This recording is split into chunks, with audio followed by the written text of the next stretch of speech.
Hello. അപ്പം 5:30 നമ്മൾ കിച്ചണിലെത്തിയിട്ടുണ്ട്. ആദ്യം പാല് കാച്ചാൻ വെച്ചു. ഇന്ന് പുറത്ത് നല്ല മഴയാട്ടോ. Welcome back dears. എന്തൊക്കെയുണ്ട് വിശേഷങ്ങൾ? എല്ലാവർക്കും സുഖമെന്ന് വിശ്വസിക്കുന്നു. അപ്പം രാവിലെ തന്നെ മഴയൊക്കെ കണി കണ്ടുകൊണ്ട് നമ്മുടെ ദിവസം സ്റ്റാർട്ട് ചെയ്യാം. അങ്കുവിൻ്റെ ടിഫിനിൽ ഞാൻ ദോശയും കുറച്ച് സാമ്പാർ ഫ്രിഡ്ജിൽ ഇരിക്കുന്നത് ചൂടാക്കി. ഞാൻ കൂടി സാമ്പാർ വെക്കുന്നത് എന്തെന്നറിയാമോ? ദോശയ്ക്ക് അവന് പെട്ടെന്ന് കൊടുത്തു വിടാമല്ലോ, ചിലപ്പോൾ തക്കാളി ചട്നി. അപ്പം ഇന്ന് സാമ്പാർ ഉണ്ടായിരുന്നു. അപ്പോൾ ടിഫിനും വെള്ളമൊക്കെ പാക്ക് ചെയ്തു. അങ്കുവിന് ഇവിടെ പീരിയോഡിക് ടെസ്റ്റ് സ്റ്റാർട്ട് ചെയ്തു. ആ തിരക്കിലൊക്കെയാണ് അവൻ. ഇന്ന് ഞാനൊരു പെർഫെക്റ്റ് ആയിട്ടുള്ള ഗോതമ്പപ്പം കാണിച്ചു തരാം. ബ്രേക്ക്ഫാസ്റ്റോ ലഞ്ചോ ഡിന്നർ എപ്പോൾ വേണമെങ്കിലും പെട്ടെന്ന് ഉണ്ടാക്കാം കേട്ടോ. 2 മണിക്കൂർ കൊണ്ട് നമ്മുടെ മാവ് സെറ്റാവും, പെർഫെക്റ്റ് ആയിട്ട് കിട്ടും. അപ്പോൾ നമ്മുടെ ബ്ലഡ് വർക്കിന് ആൾ വന്നായിരുന്നേ, ബ്ലഡ് കുത്തി എടുത്തുകൊണ്ട് പോയി ടെസ്റ്റും കാര്യങ്ങളൊക്കെ നടത്താൻ വേണ്ടി. അത് കഴിഞ്ഞിട്ട് ഞാൻ നമ്മുടെ ബ്രേക്ക്ഫാസ്റ്റ് ആയിട്ട് ബേക്കറീസ് മുസ്ലി കുറച്ച് ഇട്ടിട്ട് പാലൊഴിച്ച് കഴിക്കുകയാണ്.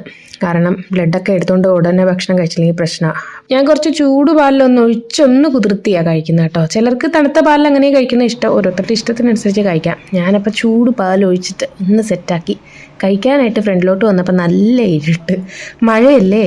അപ്പോൾ നമ്മുടെ ഗോതമ്പപ്പത്തിൻ്റെ റെസിപ്പി പറഞ്ഞുതരാം. ഞാൻ നമ്മുടെ നാഴിയിൽ 1.5 നാഴി ഗോതമ്പ് മാവ് ഒരു പാത്രത്തിലോട്ട് ഇട്ടിട്ട് കുറച്ച് വെള്ളം ഒഴിച്ച് ഒന്ന് ലൂസാക്കി എടുക്കുന്നുണ്ട് കേട്ടോ. കാരണം ഇത് നമ്മുടെ മിക്സിയിലോട്ടിട്ട് അടിക്കുമ്പോൾ പെട്ടെന്ന് കിട്ടാൻ വേണ്ടിയാണ്. നമ്മുടെ മിക്സിക്ക് അത്ര പണി കിട്ടത്തില്ല ഇങ്ങനെ ഒഴിച്ചു കൊടുക്കുകയാണെങ്കിൽ. അപ്പോൾ ആദ്യം അത് കലക്കി ഒഴിച്ചു കൊടുത്തു. പിന്നെ ഇതിലേക്ക് ഒരു പിടി ചോറ്, എൻ്റെ ഈ കയ്യിൽ ഒരു പിടി ചോറ് അത് ഇട്ട് കൊടുക്കുന്നുണ്ട്. 2 ടീസ്പൂൺ പഞ്ചസാര ഞാൻ എന്നിട്ട് ഇട്ട് കൊടുക്കുന്നത്, ചെറിയ ടീസ്പൂണാണ് കേട്ടോ. പിന്നെ ഒരു 1/2 ടീസ്പൂൺ ഈസ്റ്റ്, ഇത്രയും മതി. നന്നായിട്ട് അടച്ചിട്ട് നല്ല രീതിയിൽ അങ്ങ് അരച്ചെടുക്കാം. തേങ്ങ ചേർക്കേണ്ട ആവശ്യമില്ല, നിങ്ങൾക്ക് വേണമെങ്കിൽ ചേർത്തോട്ടോ. ഞാനിപ്പോൾ ചേർത്തിട്ടില്ല തേങ്ങ. ഒരു പാത്രത്തിലോട്ട് ഒഴിച്ചിട്ട് അടച്ച് നമുക്ക് ഇത് പൊങ്ങാനായിട്ട് വെക്കാം. 2 മണിക്കൂർ കൊണ്ട് സംഭവം സെറ്റോ. 2 അല്ല 1.5 മണിക്കൂർ കൊണ്ട് തന്നെ നമുക്ക് റെഡി ആവും. 1.5 മണിക്കൂർ കഴിഞ്ഞിട്ടുള്ള മാവാണ് ഞാൻ ഈ കാണിക്കുന്നത്. കണ്ടോ, പൊങ്ങി വരുന്നുണ്ട്. ഇപ്പം തന്നെ നിങ്ങൾക്ക് വേണമെങ്കിൽ കലക്കി ചൂടാം. പക്ഷേ ഞാൻ ശരിക്കും 4 മണിക്കായിരുന്നു അരച്ച് വെച്ചത്. അപ്പോൾ ഞാനൊരു 7:30 ആകുമ്പോഴാണ് എടുത്ത് ചുടാനെടുത്തത്. അപ്പോൾ ഈ രീതിയിൽ നമുക്ക് കിട്ടിയിട്ടുണ്ട്. ഇനി ആവശ്യത്തിന് ഉപ്പ് ഈ സമയത്ത് ഞാൻ കുറച്ച് ഇട്ട് കൊടുത്തിട്ട് നന്നായിട്ട് മിക്സ് ചെയ്യാം. നിങ്ങൾക്ക് വേണമെങ്കിൽ ഉപ്പും കൂടെ ചേർത്ത് കലക്കി വെച്ചാലും മതി കേട്ടോ. അപ്പം ഞാനിപ്പോൾ ഉണ്ടാക്കാൻ നേരമാണ് ഉപ്പ് കലക്കിയത്.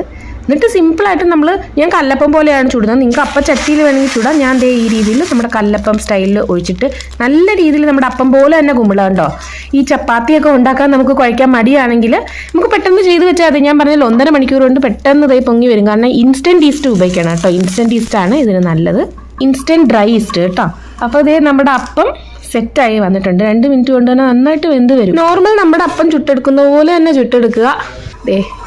പെട്ടെന്ന് ഇളകിയൊക്കെ വരും കേട്ടോ. ഇളകുന്നതിനൊന്നും ഒരു ബുദ്ധിമുട്ടില്ല. ചെറിയതായിട്ടൊന്ന് നല്ലെണ്ണ തടവി എടുത്താൽ മതി. നമ്മുടെ അപ്പങ്ങൾ റെഡി ആയിട്ടുണ്ട്. ഓരോന്നോരോന്നായിട്ട് പടപടീന്ന് ഉണ്ടാക്കിയെടുക്കാം. ചപ്പാത്തിയെക്കാട്ടിയും കുറച്ചും കൂടി എളുപ്പമല്ലേ. ചപ്പാത്തി ഉണ്ടാക്കാൻ മടിയുള്ള ദിവസങ്ങളിൽ ഇങ്ങനെ ഒന്ന് കലക്കി വെച്ചാൽ സെറ്റാവും. തേങ്ങ ഞാൻ പറഞ്ഞല്ലോ, നിങ്ങൾക്ക് വേണമെങ്കിൽ ചേർത്താൽ മതി. സംഭവം അടിപൊളിയായിട്ട് എത്ര അപ്പം ഞാൻ ചുട്ടെടുത്ത് നോക്കൂ. അങ്കുവിൻ്റെ ആക്കി ഇവിടെ ഗോതമ്പ് പ്രിയരായതുകൊണ്ട് ഒരുപാട് ഇഷ്ടപ്പെട്ടായിരുന്നു കേട്ടോ. സത്യം നന്നായി വന്നു. ഫസ്റ്റ് അപ്പം ഞാൻ ചുട്ടതാന്ന് കാണിച്ചു തരാം. 2ാമത്തെ അപ്പവും ഇതുപോലെ കണ്ടോ.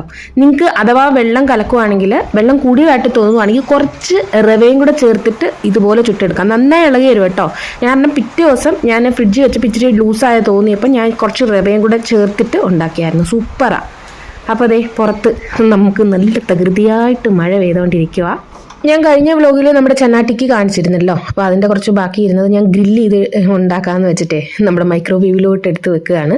അപ്പോൾ ഞാൻ തവയിലാണ് കഴിഞ്ഞ പ്രാവശ്യം കാണിച്ചത്. അതിൻ്റെ ലാസ്റ്റ് വ്ലോഗിൽ കിടപ്പുണ്ട്. ഇപ്രാവശ്യം ഞാൻ മൈക്രോവേവിൽ ജസ്റ്റ് ഗ്രിൽ മോഡിൽ ചെയ്യുക, കുറച്ച് എണ്ണയൊക്കെ തൂവിയിട്ടേ. അപ്പോൾ ഇതിൻ്റെ കൂടെ ഒരു ഗ്രീൻ ചട്നി കാണിച്ചത് ഞാൻ റെസിപ്പി ഇട്ടേക്കാം. എന്നോട് റെസിപ്പി ചോദിച്ചിട്ടുണ്ടായിരുന്നു നമ്മുടെ കമൻറ്റിൽ. അപ്പോൾ ഞാൻ ഇട്ടേക്കാം കേട്ടോ. ഇതിൻ്റെ കൂടെ ജസ്റ്റ് ഈ ബ്രെഡ് ടോസ്റ്റ് ചെയ്ത് കഴിക്കുന്നത് നമ്മുടെ ടൗൺഷിപ്പിലെ വീട്ടിൽ ഉണ്ടാക്കി ബേക്ക് ചെയ്ത് തന്ന ബ്രെഡാണ്, ആട്ട ബ്രെഡ്. അവർ ഈ രീതിയിലൊക്കെ പൊതിഞ്ഞൊക്കെയാണ് തരുന്നത്.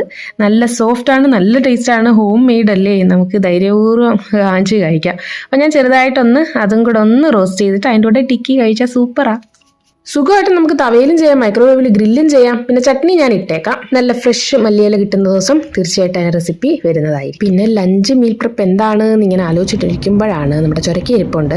നമ്മുടെ ഈ വെളുത്തുള്ളി ഞാൻ ലാസ്റ്റ് വ്ലോഗിൽ കാണിച്ചിരുന്നു. ചൈനീസ് വെളുത്തുള്ളി നമ്മുടെ സവാള പോലെ തന്നെ അരിഞ്ഞെടുക്കാം. അതിന് ഇതളൊന്നും ഇല്ല കേട്ടോ.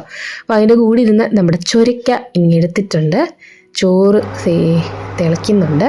ഒരു ഒഴിച്ചുകറി ഞാൻ അതും സൈഡിലോട്ട് സെറ്റാക്കുന്നുണ്ട്. നമ്മുടെ ചുരയ്ക്ക വെച്ചിട്ട് പെട്ടെന്ന് തോരൻ ഉണ്ടാക്കാം. ഞാൻ നേരത്തെയും കാണിച്ചിട്ടുണ്ട്. ഫാസ്റ്റായിട്ട് ഹെൽത്തി ആയിട്ട് ഉണ്ടാക്കാൻ പറ്റുന്ന തോരനാണ്. നല്ല ടേസ്റ്റാണ്. നിങ്ങൾ ആരെങ്കിലും ട്രൈ ചെയ്യാത്തവരുണ്ടെങ്കിൽ തീർച്ചയായിട്ടും ട്രൈ ചെയ്യണം. റെസിപ്പിയൊക്കെ ഞാൻ നേരത്തെ ഒരുപാട് ഷെയർ ചെയ്തിരിക്കും വേണ്ടി ഒന്നുമില്ല കേട്ടോ. ഭയങ്കര ഈസിയാണ്. നമ്മൾ എണ്ണയിൽ കടുകും വറ്റൽമുളകും കരിവേപ്പിലയൊക്കെ വേണമെങ്കിൽ ഒന്ന് പൊട്ടിച്ച് കുറച്ച് ഉഴുന്നുപരിപ്പും കൂടെ പൊട്ടിച്ചിട്ട് ഈ ചുരയ്ക്ക ഈ രീതിയിൽ തൊലിയൊക്കെ ഒന്ന് ചുറ്റി നമുക്കൊന്ന് വഴറ്റിയെടുത്ത് ഒന്ന് അടച്ചൊന്ന് 2 മിനിറ്റ് പോലും വേണ്ട, വെന്ത് കിട്ടും. അരപ്പിന് നിങ്ങൾ എന്താണ് തോരന് അരപ്പ് അവരവരുടെ ഇഷ്ടത്തിന് ചേർക്കാം. ഞാൻ പച്ചമുളകും മഞ്ഞൾപ്പൊടിയും കുറച്ച് ജീരകപ്പൊടിയൊക്കെ ചേർത്തിട്ട് ഇത് അരപ്പരച്ചെടുത്തിട്ടുണ്ട്.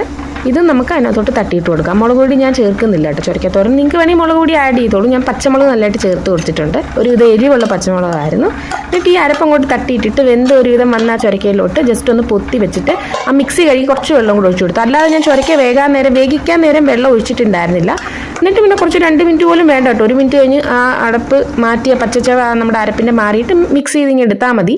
ഭയങ്കര ഈസിയാണ്, ഭയങ്കര ഹെൽത്തിയാണ്. ഇത് കുറച്ച് ചോറും കുറേ ഇതും കൂടെ എടുത്ത് കഴിച്ചാൽ ഡയറ്റൊക്കെ നോക്കുന്നവർക്ക് നല്ല ടേസ്റ്റാണ്, നല്ല ഇഷ്ടപ്പെടും, ഉറപ്പാട്ടോ. അപ്പോൾ നമ്മുടെ ഉപ്പ് കംപ്ലീറ്റ് കഴിഞ്ഞ് ഒട്ടിച്ചിടാനുണ്ട്. അപ്പോൾ ഉപ്പിൻ്റെ ഒരു രസകരമായ ഒരു കാര്യം ഞാൻ പറയാവേ. ചില സമയങ്ങളിൽ പുതിയതായിട്ട് ഞാൻ ഉപ്പ് വാങ്ങിച്ച് പൊട്ടിച്ചിടുമ്പോൾ ഞാൻ വിചാരിക്കും എത്ര ഉപ്പിട്ടാലും ഉപ്പ് കുറവ് പോലെ തോന്നും. ഞാൻ വിചാരിക്കുന്നത് എന്താ ഈ ഉപ്പിന് ഉപ്പ് കുറവാണോ? അപ്പോൾ ശരിക്കും അങ്ങനെ ഉണ്ട് കേട്ടോ. ചില ഉപ്പുകൾ സോൾട്ട് ലൈറ്റ് എന്ന് പറയുന്ന ഉപ്പ് കുറവുള്ള ഉപ്പുകളുണ്ട്. അത് ശരിക്കും എനിക്ക് ഇപ്പോഴായിരുന്നു മനസ്സിലായത്. അത് ഈ പച്ച കളറിൽ ഈ ടാറ്റയുടെ ഞാനിപ്പം വാങ്ങിച്ചത് അതിനകത്ത് ലൈറ്റ് എന്ന് എഴുതിക്കുന്നുണ്ടോ. അപ്പോൾ അതിനകത്തൊരു ലൈറ്റ് ഉപ്പായിരിക്കും. ചിലതിന് ഭയങ്കര കൈക്കുന്ന ഉപ്പാവും. അപ്പോൾ അതൊന്ന് സൂക്ഷിച്ചു. അറിഞ്ഞൂടാത്തവർ കേട്ടോ എനിക്ക് തന്ന ഒരു സംശയം ഞാൻ ജസ്റ്റ് ഒന്ന് ഷെയർ ചെയ്തേ ഉള്ളൂ.